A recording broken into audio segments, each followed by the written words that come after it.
Terima kasih Anda masih bersama kami. Bagi Anda yang baru saja bergabung, kami hadirkan kembali 3 berita utama hari ini. Sebuah mobil terbalik di jalur Trans Sulawesi, Kabupaten Maros.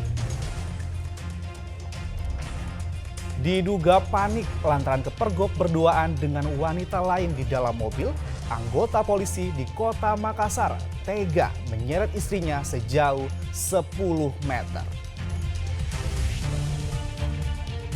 Saya ajak Anda jalan-jalan seru dan menyelami sejarah di Benteng Van Rotterdam.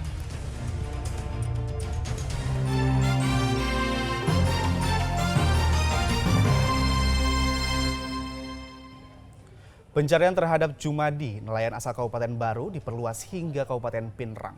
Nelayan asal Kabupaten Baru itu dilaporkan hilang di laut sejak 22 Mei lalu.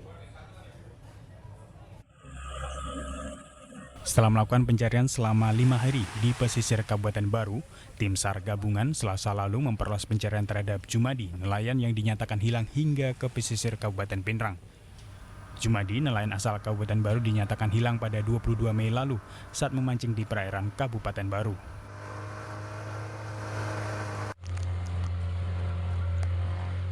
Cuaca cukup ekstrim menjadi kendala dalam pencarian. Jadi area pencarian kami ini kami perluas terkait dengan informasi-informasi yang kami terima oleh para nelayan-nelayan yang selalu melintas di daerah Pinrang, sehingga kami mengambil keputusan memindahkan pencarian kami di daerah Kabupaten Pinrang, yaitu daerah Langah.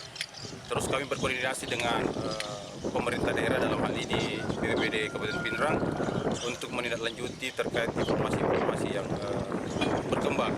Nah, teknis untuk pencarian hari ini kami melakukan penyisiran di 3 seru. Semua potensi SAR yang ada di Pinrang juga dikerahkan untuk melakukan pencarian terhadap nelayan yang hilang. Pare-pare yang menyatakan bahwa per tanggal hari Selasa dan Rabu itu terjadi di wilayah Bojong Orang Hanyut, seorang yang memancing yang sampai pada saat ini itu sudah hanyut, diduga sampai saat ini sudah masuk di perairan Langah, Matirosompe, di Palembang dan di ujung Tape ini. Berkaitan dengan hal itu, saya sendiri mencoba membackup secara penuh apa yang sudah menjadi kelanjutan dari operasi penyelamatan, operasi keselamatan, operasi kemanusiaan. Sejak dinyatakan hilang, 5 hari dilakukan penyisiran di perairan Kabupaten Baru dan 2 hari di perairan Kabupaten Pinrang, namun hasilnya masih nihil. Suwardi Gatang melaporkan dari Kabupaten Pinrang. Jelang Idul Adha 1445 Hijriah, pedagang sapi kurban di Kabupaten Goa masih sepi. Para pedagang telat menjual sapi kurbannya karena kurangnya stok meski minat pembeli meningkat. Pedagang sapi kurban di sepanjang Jalan Tun Abdul Razak, Kecamatan Somba Opu, Kabupaten Goa, Selasa lalu masih nampak sepi dari hewan sapi. Padahal Lebaran Idul Adha 1445 Hijriah tersisa 3 pekan lagi.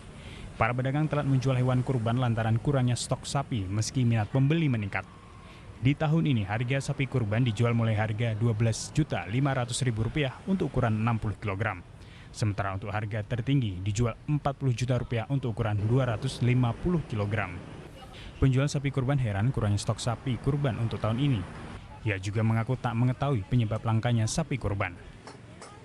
Tidak tahu juga situasi ini, entah kenapa pedagang semua agak terlambat turun. Biasanya itu 40 hari ke depan sudah ada pedagang datang. Cuma tahun ini mungkin karena sukar juga barang didapat daerah, jadi mereka semua terlambat turun. Susah Bu, Iya. Susah stok sekarang. Iya. Barangnya sekarang harga terendah itu 12.500. 12.500 Bu. Iya. Itu untuk ukuran berapa itu Bu? Berapa kilo dia? Kurang 60 kiloan. 60 kilo Bu ya. Iya. Untuk tertingginya saat ini Bu berapa? Untuk tertingginya saat ini harga 40 juta. 40 itu juta ya. Kilonya itu 250 kilogram. Meski stok sapi kurban berkurang, namun peminat pembelian hewan kurban meningkat. Terbukti dengan terjualnya 6 ekor sapi dalam 3 hari sejak mulai dibuka penjualan. Andi Muhammad Sardi melaporkan dari Kabupaten Goa. Jalan-jalan seru tentunya nggak cuman kulineran atau ke tempat wisata alam. Yuk kita jalan-jalan seru di Benteng Fort Rotterdam. Ada apa cerita di sana? Berikut liputannya untuk Anda.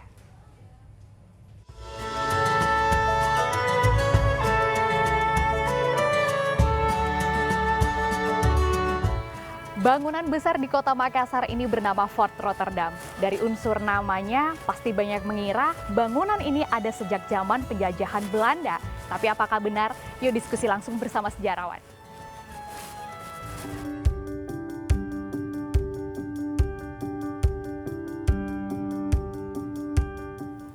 Tapi saya Suryadi Mapangara, seorang sejarawan dari kota Angin Mamiri, Makassar. Sebenarnya dari abad ke-16 benteng ini sudah ada. Tapi awalnya dalam bentuk tanah liat. Nanti di abad ke-17 baru ada sedikit perubahan dan akhirnya kemudian menjadi seperti sekarang ini. Jadi Fort Rotterdam itu nama yang dikenal sekarang ini. Tapi sebenarnya nama awal dari benteng ini ketika dia terbuat dari tanah liat waktu itu namanya Benteng Ujung Pandang. Ketika benteng ini diambil oleh Spelman lewat perjanjian Bungaya 18 November 1667. Benteng ini kemudian diubah namanya menjadi Fort Rotterdam.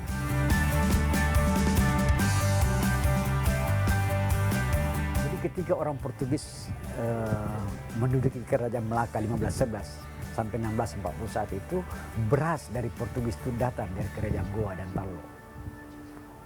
Dan ketika kemudian kerajaan Melaka itu ditaklukkan oleh Belanda, oleh VOC 1641, banyak orang-orang Portugis ke sini. Jadi perubahan benteng ini setidaknya ada sentuhan-sentuhan tangan Portugis juga.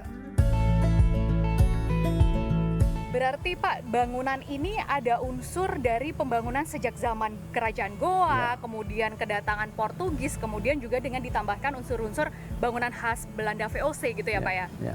Ciri khas VOC ini bangunan yang seperti apa sih Pak? Ya, kalau kita lihat misalnya bangunan ini yang sebenarnya bentuk gereja ya, beginilah bentuknya dia. Ya, tapi bangunan-bangunan ini juga ada tambahan dari waktu Jepang juga ada waktu Jepang.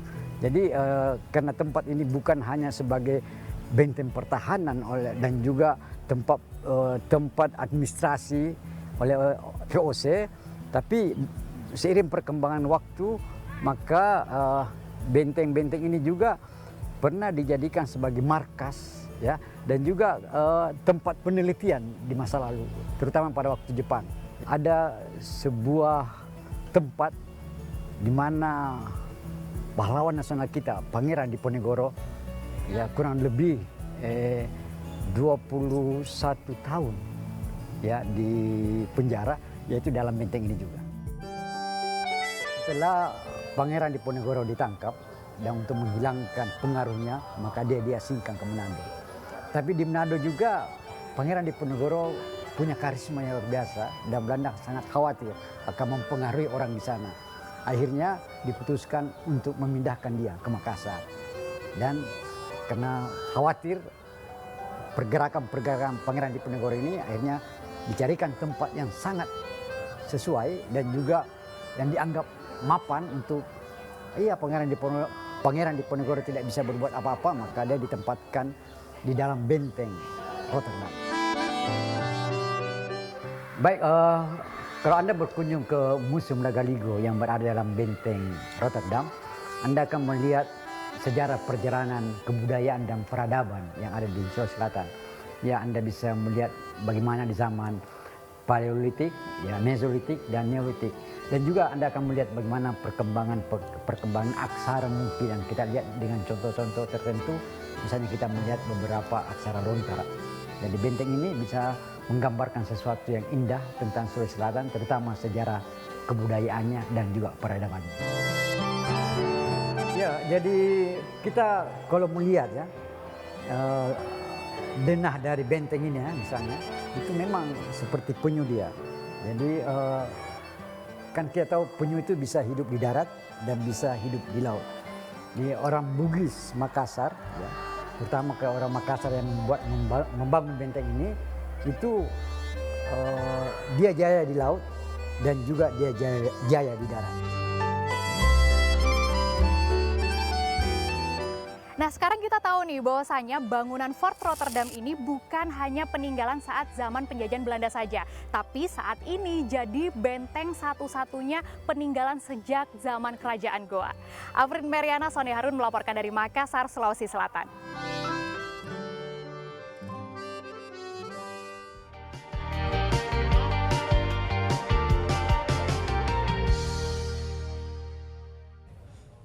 Informasi tadi mengakhiri jumpa kita. Atas nama rekan yang bertugas, saya Agi Kurnia Sandi mengucapkan terima kasih atas kebersamaan Anda. Selamat beraktivitas dan sampai jumpa.